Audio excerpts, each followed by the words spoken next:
However, high interest rates crowd out the private sector and especially the small and medium enterprises. Our commitment on affordable credit was at the heart of the Kenya Kwanza election campaign. Already, expectations are very high across the country on our promise to provide a fund that will offer affordable credit to those at the bottom of the pyramid. I am aware that the most significant question in the streets today, in border parking lots and fresh produce markets, is when will the Hustler Fund become operational? And I want to tell them I have an answer for you today.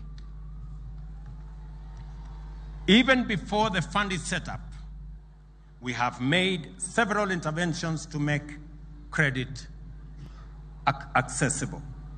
Safaricom, and I want to thank them, and their financial partners have brought down the cost of Fuliza by reducing interest rates by 50%. As part of that agreement, 4 million borrowers who had been blacklisted will be freed from the yoke of Credit Reference Bureau in the coming days.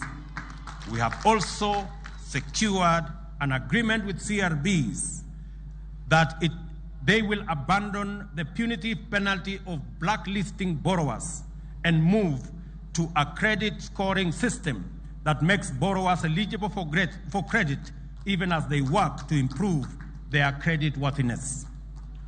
As a result, no citizen will be excluded from the credit system. They will therefore